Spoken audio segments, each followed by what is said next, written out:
Bonjour, aujourd'hui je souhaiterais voir avec vous un nouveau cas médiateur qui a pour objet la question suivante. Un préjudice psychologique peut-elle être assimilé à un préjudice corporel?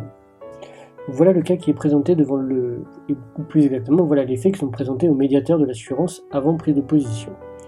Un assuré prend connaissance du fait que son fils a assassiné son ex-épouse. En gros, le fils a assassiné la mère.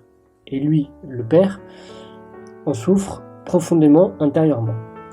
Il demande à ce que son contrat d'assurance accident de la vie joue et qu'il soit indemnisé de ses frais psychologiques. Le médiateur constate que le contrat d'assurance accident de la vie, prévoyant que les garanties interviennent en cas d'accident de la vie privée, accident dû à des attentats ou à des infractions.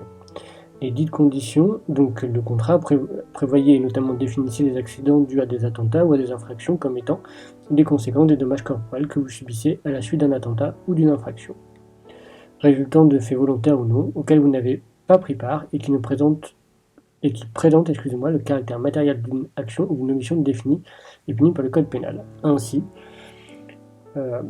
pour que la garantie soit actée, l'accident devait engendrer des dommages corporels. Or, nous l'avons vu, l'assuré invoque des préjudices psychologiques. Et donc les préjudices psychologiques ne sont pas des préjudices corporels. Néanmoins, les dommages corporels ne sont pas définis dans les conditions générales. Et donc il y a deux interprétations possibles de ces dommages corporels. Une définition stricte, donc les dommages corporels ce sont des dommages physiques, ou une définition large, qui est que ça peut être des dommages physiques ou psychiques.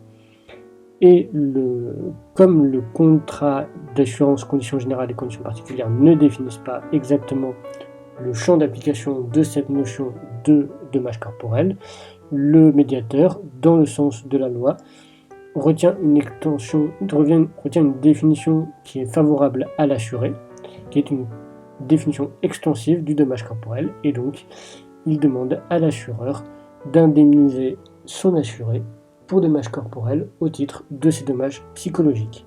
Dans ce cadre-là, les dommages corporels sont des dommages psychologiques. Le médiateur ne retient cette option que, rappelons-le, parce que les dommages corporels ne sont pas définis dans le contrat d'assurance, tout simplement. Et donc, il retient la définition la plus profitable à l'assuré, tout simplement.